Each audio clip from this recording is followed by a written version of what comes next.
Hi, everyone, and welcome back to a new episode of the Rectified podcast. Today, my guest is Sayde Jabra, the famous photographer who works with the best brands in Lebanon and in Montreal. Welcome, Sayde. Thank you, Sandy. Thank you for having me. It's Of actually my course. first podcast, so I'm Yeah, excited. pretty cool. Before we dive in, a quick ask. If you're watching or listening, hit subscribe or follow on whatever platform you're tuning in from. And don't forget to leave a review. It helps more founders like you find the show and it helps us keep bringing these conversations to life. Say this, you were very well known in Lebanon for years and years and years. You worked with really known international brands and then you moved here. Tell us a little bit about this transition and the past few years here in Montreal. So, I'm born and raised in Lebanon, and I lived there all my life until we moved here with my husband and kids 5 years ago. It was actually a very hard transition. So, we came here due to the whole situation, and 2 months later, COVID hit. So we had to stay home for a year and a half. This process was really hard to overcome at the beginning. To integrate the country, it was impossible. During this time, I actually decided to go online and refresh my memory. So I took photography lessons. Again. Actually, I never did. Ah, okay. So I'm a self-taught photographer. I started 15 years ago. I studied finance, psychology, worked Yeah. in a bank for 2 years, and decided one day to do something for myself. It was not a passion that I had, but I believe it's a God-given gift that came to me in 2010, and I decided to work on it, make it happen.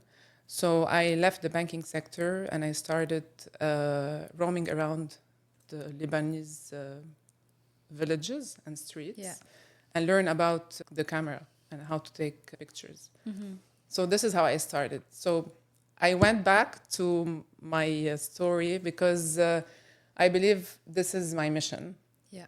in life.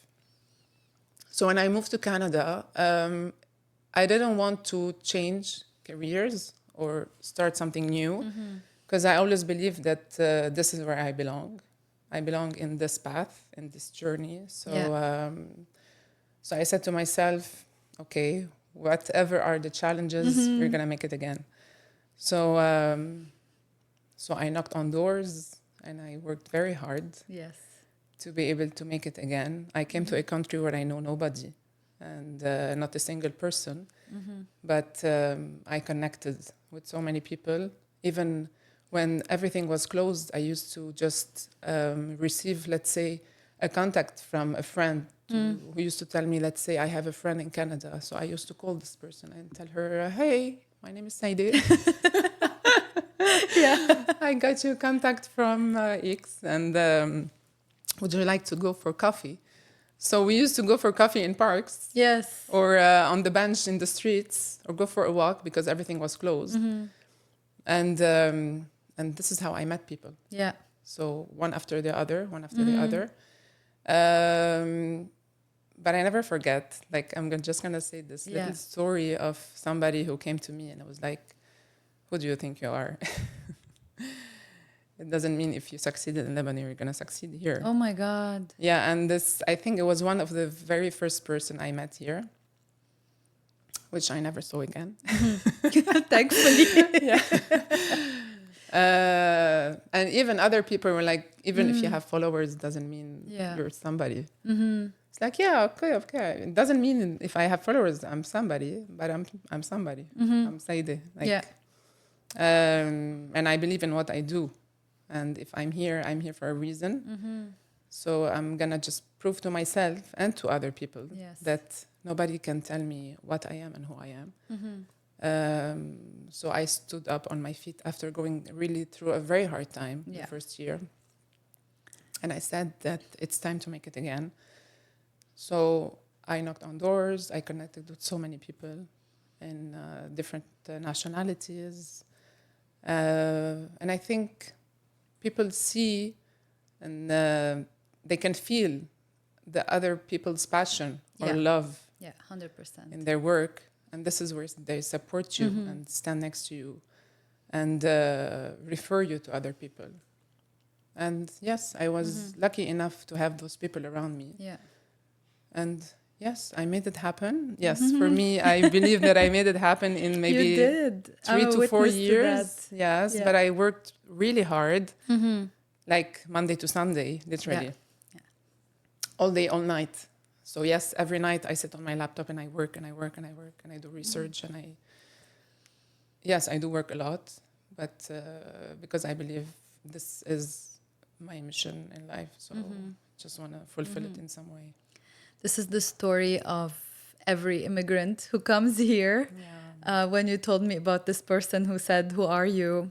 I have a similar story. Like, they told me this on the phone, and I hung up and I started crying. Yeah. I remember Yeah, the same for first me. year. Yes, Yeah. like, who is this person? Why is she telling me this? You know, etc. So yeah, we all have stories like that when we first arrive, and then we keep pushing forward and True. we do this. If you're a product-based founder, I'd love to invite you to join the Scale Partner community. It's a free space where founders like you can connect, share ideas, and support each other.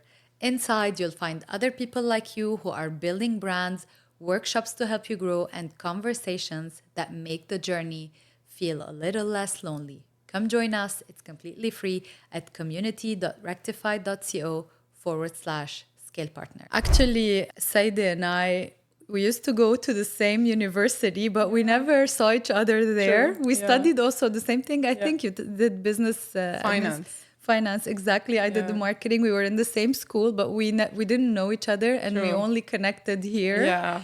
So that's a whole other story. In Lebanon, you worked with a lot of fashion brands. You did a lot of magazine covers. True.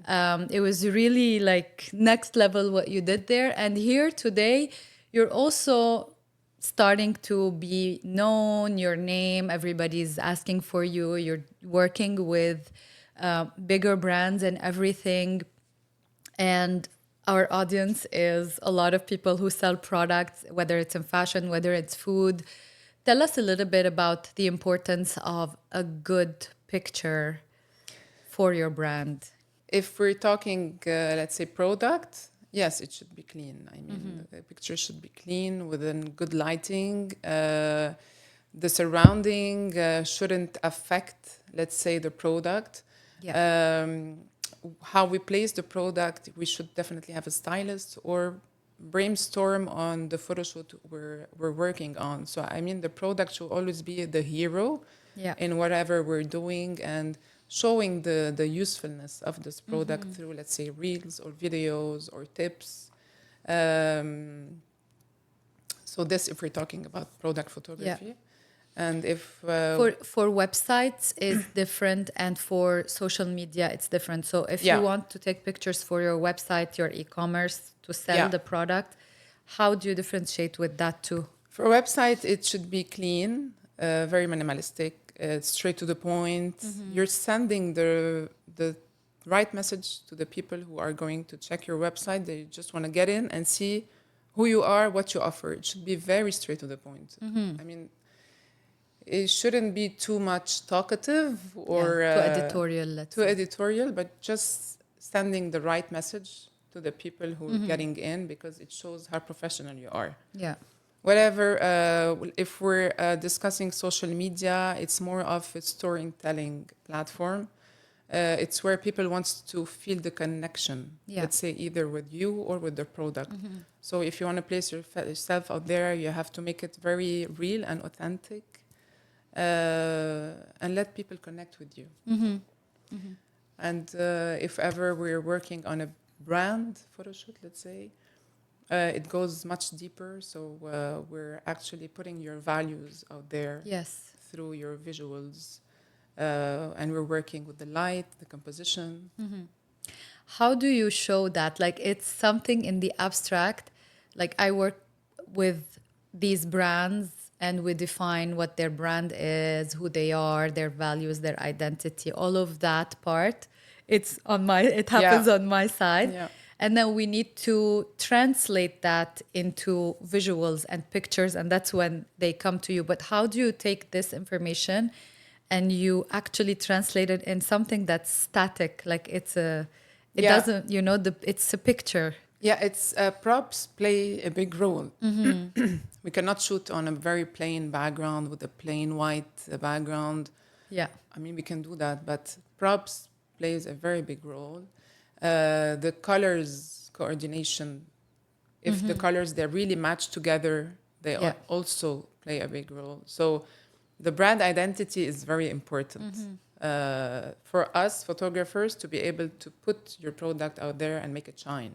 Yeah. And definitely the lighting that we are the responsible of. So how we place the lighting also speaks for itself. So different lighting for different products, for a different message Yeah. we're trying to send for the people. Let's say if we're working with a product that's very summery, so we work with hard light.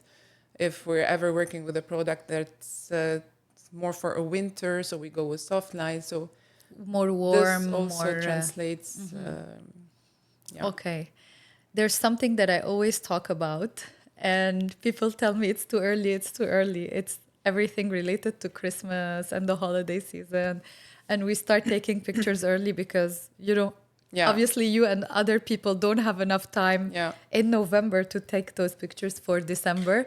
So, what do you tell our audience? Like, when is the ideal time to start doing pictures or content for Christmas, for Black Friday, everything that's coming soon, like in a month or so? Yeah, people start shooting for Christmas even in summer. Yeah.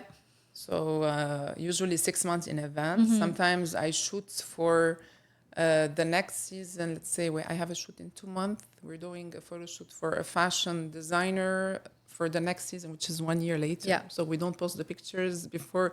Yeah. Sometimes I'm too excited. The pictures are so. How am I gonna wait one Yeah. more year? But Yeah. yeah. So work in advance. First, to be prepared Yeah. better. Second, the rush of the season is sometimes too much. So you cannot, you're not be able to find a studio or a photographer. And third thing, sometimes you have to rework maybe the content. If Yes. ever you feel that you need more or you need to create something that is becoming trendy. So you're not going to be working on everything from the beginning. So at least you have the first content batch that is ready, and then you do the next one later. Especially in fashion, now you're saying you do something for the next season because they always produce in advance and they're Yeah. planning for spring Yeah. while we are in winter. And Yeah. winter, they did it like in spring probably. So yeah, in food or in like products, something like scented candles and things like that, it's a bit different. But with fashion, it's always way in advance. Yeah, 6 to 8 months before. Yeah. So for a brand that's relatively smaller and they don't have bigger budgets, and sometimes they take their own pictures, do you have any tips on how they can create some pictures and content With the phone, you mean? with a phone, like in their own, I don't know, living room or something like that? Yeah, I believe you can definitely create images with your phone. You're not going to have the same quality as the camera or the lighting, the studio lighting, but you still can do good images that you can use on your social platforms. Definitely start with the good lighting. So either we use the window light, which for me is the best light, or we try to get an artificial light on Amazon, let's say, and try to place it. But the disadvantage is that the colors are usually can change or not match the mood we're working on. So I definitely go with the natural window light. It's better. Yeah, it's better to place the products next to a window without the sun, and then work around it with the props. You can just bring boards from any library and just place them and start practicing working around. And for the editing, don't go over. because it's gonna show. Work on a good composition, like a good grid. Either you place your phone on a tripod, which make things easier, and make sure to clean your lens because it's really Yes. very important. Yes, it's a joke in our family. Actually, my uncle is a photographer in Lebanon, and every time I send him a picture, he sends me, "Did you clean your lens?" Every There time, you like go. even on our phones Exactly. here. Yeah, Like, it really makes a yeah, big difference. yeah. It's Yeah. always the thing in our family. Like, Yeah. did you clean the Yeah. lens? So sometimes when we're taking pictures, you know, even near the window, there's always like the shadow of my hand or even the like some shadows that you don't want. How can you, is there any tip or something that can help us or it doesn't matter? I think when you have lots of shadows, you're working with the hard light. So maybe the sun is hitting too much. So try to find a window that has less sun coming in. Yeah. So the light is more spread. Okay. Okay. If ever you don't have this, you can close the curtain because some of the curtains here are very Yeah, light. sheer. Yeah. So even if the light comes in, but you have it more diffused, so and softer. Yeah. So you wouldn't have those shadows. Okay. And do you recommend a lot of filters and things like No, that? I wouldn't go. I would go very neutral. Yeah. And then if you want to add filters depending on the mood of your page. So let's say if you want to go warm or cold or you're going vintage, grainy, whatever. So this goes later on. But first, no, go very neutral. Because if ever you want to go back to those images, you don't want to go back to this, Yeah. like, like filtered Yes. pictures. Yes, exactly. If you're building a product based brand, you don't have to do it alone. The Scale Partner community is a free space where founders connect, exchange ideas, and support each other. Inside, you'll find workshops, honest conversations about growth, and people who truly get the journey. Join us for free at community.rectified.co/scale partner. What about if it's dark like in the winter here and there is no sun and I want to buy something like a small light or something? There's a lot of relatively Yeah. affordable things that we can find online. Maybe we can add a link if you recommend something, you tell me which ones. How can we use it to avoid all those harsh things and the shadows and everything we just talked about, but with an artificial light? Make sure to turn off all the lights, even if you're using natural light. So turn off all the lights in your house. Okay. Whatever you're Whatever shooting. you are, yeah. And you can get those LED lights, and they have this change of temperature Yeah. and intensity. So either you increase the light intensity, or you can change the warmth or make it colder. And whenever you want to place it, you just go. Actually, we always replicate the sun's position when we do Okay. when we place our light. Yeah. So try to place it up above 45 degree, and then just you can shoot perfectly. Okay. Yeah. So let's see if they tried this. Please let us know and send us like messages or something so that we see what's going on and follow Sayde. Yeah. If you want her advice, show her what you're doing. I'm actually and- working on a workshop, like so that people would know how to use their Perfect. phone. Yeah. Yeah. That's very helpful. That's very helpful, especially for smaller brands who cannot Exactly. always like pay thousands of dollars to do different shoots throughout the year. There's currently a big rise of AI and content created with AI. So you have like, I don't know, a lipstick, and then they create some picture with the lipstick and things like that with AI, and then they're posting it on social media or even on their websites. It's good and it's bad. Yeah. And I don't have a It's black or sad. white. Yeah. From my side, I see it very sad. It's very sad. It's very sad because it takes a big team to create a shoot. So Yes. you're taking away the job of a photographer or of a stylist, of a studio, of an editor, of retoucher, videographer. So it's a big budget, but it's lots of people are losing their job. I mean, yes, I'm seeing it more and more, Yeah. especially in product photography. Yes, exactly. But the funny thing is that I'm seeing it with women they're posting their pictures with AI. They're like, okay, AI create a bunch of pictures of me sitting on a bench, standing in a Oh, like studio, personal picture. personal. Okay. So, and they're posting it on social But it shows, media. no? It shows, definitely, it Yeah. shows. Yeah. Uh, Listen, it's. Yeah. I think it's a personal thing. Yes. It's either you don't want to pay the budget or you don't want to have a team that work with you, but AI won't replace the human connection. Of course. So because as a photographer, it's more about snapping a picture, snapping the image. It's more about creating connection with the person in front of you. Is understanding what you want, is putting your personality out there, is making you shine through your images. Yes. It goes deeper than just taking a picture. That's why I love what I do. Yeah. Because it's a one-on-one relationship where I try to understand what you want and put it out there during a photo shoot. And we did this together. Exactly. So I mean, AI is not going to be able to create this authenticity or reality of you or what I you do. think it happens with me also. Like I was planning on creating a program other than my one-on-one consulting sessions. And I thought about it. I hesitated. Do I do a course? Do I do this? Do I do that? And then I realized that everything that I can put in a course can be found on ChatGPT if you Google it or this or that. But access to my brain, that's what people may want to pay for. Exactly. And the same applies to you.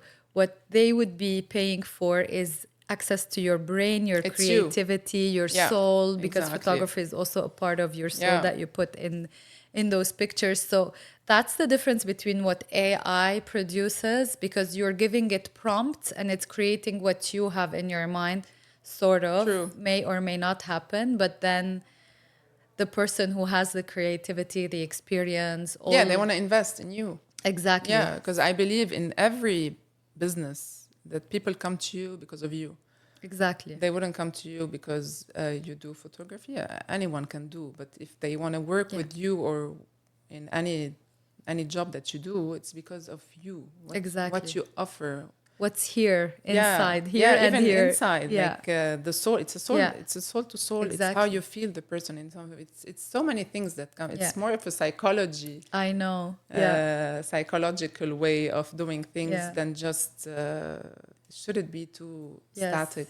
All the pictures you see of me, Sayde took them, even the cover of this podcast. Yeah.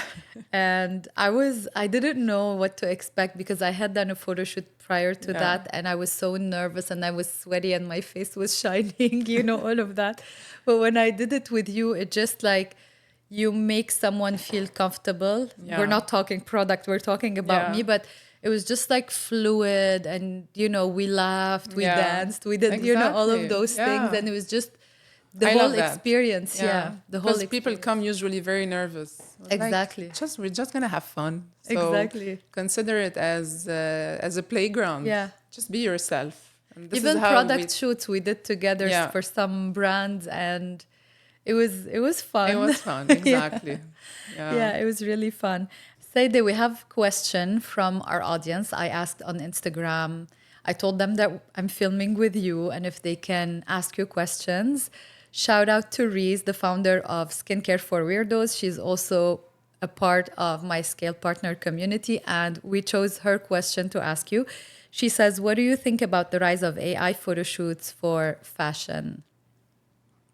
As a photographer, I think AI is trying to replace photographers, but I don't believe this should be the right way. If you don't have the budget, just work with the micro-influencers who can create some reels for you. It could be like some type of content that you can use on your platforms, or work with models who wants to put themselves out there, and they don't know how to start, where to start.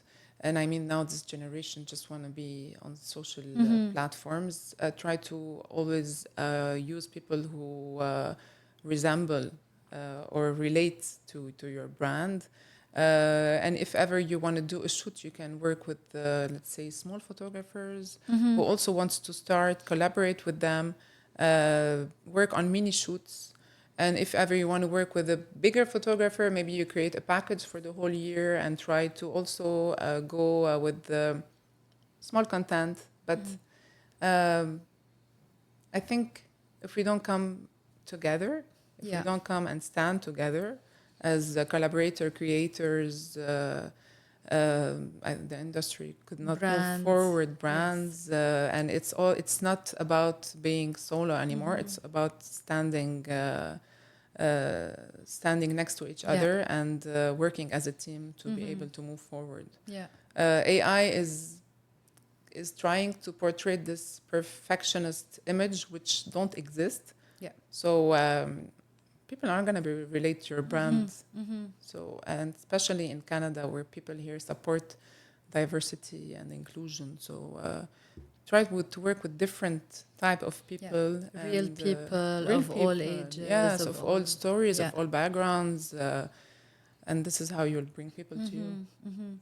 It's true. There's a lot of UGC creators that can create pieces of content for you who are not really influencers, but can provide this content for you, and it won't cost you much.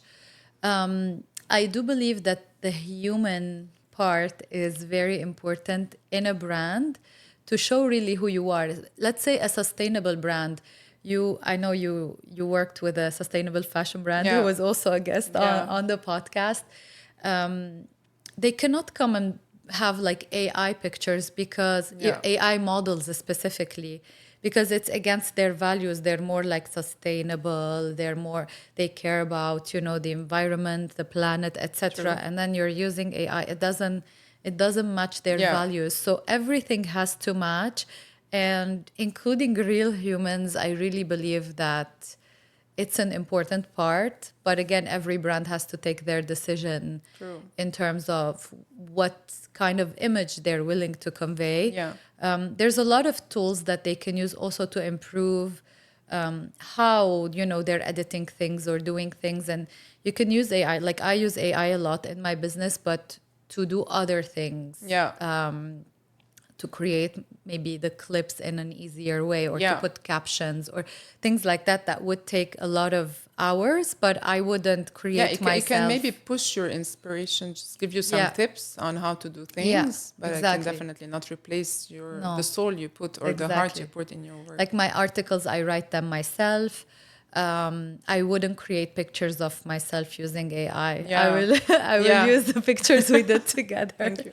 So it depends on your values and what's the image that you want to convey and how authentic you want to be on your platform also, because your brand is also what you put on social media or on your website is also a reflection of your brand and who you are. Yeah, and I believe consistency as well plays a big role in whenever you have a brand, because I feel sometimes they give up. They're like, okay, we don't have content. We cannot maybe pay anymore. So try to create like a strategy to be able to, maybe you can work on creating some content for this month, let's say. Next month, I'll be shooting with a profession. Next month, I'll be shooting with influencers. So if ever you can combine just a bit of things together. Also, you can easily put something on stories if you're afraid, like to put it on your feed, but it will keep the relationship with the audience. Instead of stopping for 6 months because you don't have a budget for a photo shoot and then coming, and creating something that's very nice, but it won't be the same because your relationship was, stopped at some point because you didn't post.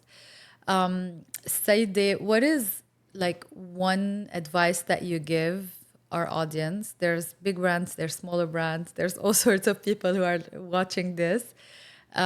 What would you tell them in terms of how to show up, what to show, what to do on their website, what to do on their social media, like all of it related to photography? My first advice is understand who you are. So as a brand, as a person, understand who you are and why you are doing what you are doing. So once you have those questions, you will be able to work on whatever you want to place out there. and make things easier so you know where you're going. And definitely be authentic and real. Perfection doesn't exist. And don't be too aesthetic in the way you're posting or working on your social platforms. Just be yourself, because people need to see reality, emotions, stories, and definitely be there to tell a story. Yeah. So whenever you have a story to tell, this is where people will relate to you, come to you, work with you, appreciate you,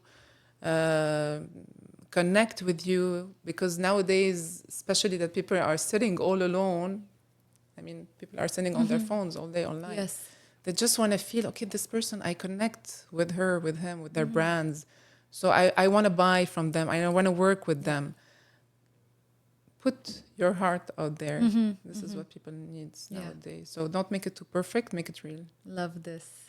It's true that when you are authentic and your values are translated in an image or in a video or even on stories, people connect with you, and that's when they buy from you, especially if you're a smaller brand, because they would go and buy from a very big brand because it's well known and everybody's buying. You don't need to do an extra effort, and they bring like famous people and they make them do the ads, and it doesn't matter. But when you're small and you're selling, like, I don't know, like a white t-shirt, you know, like something very basic, why would I buy this white t-shirt from here and not go buy it from somewhere that's more known and that's more available? It's because, oh my God, I love this person. She's so nice. You know, she told the story of how she created it, whatever. Exactly. So all of these things are important. And I think you should believe in what you do. Exactly. Knowing that you're putting it out there for a reason. So...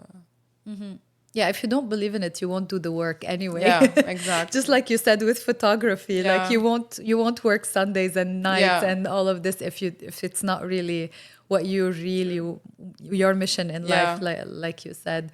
Sayde, where can they find you and follow Everywhere. you? Everywhere. Okay, so first my website is www.saydejabra.com. SAYDE. We'll put it in the description. I know it's hard to find me. And then Instagram is Sayde Jabra Photography. And Facebook is the same. Perfect. Thank you, Sayde, for being guest on the podcast. And to all the listeners, we'll be back next week with a new episode.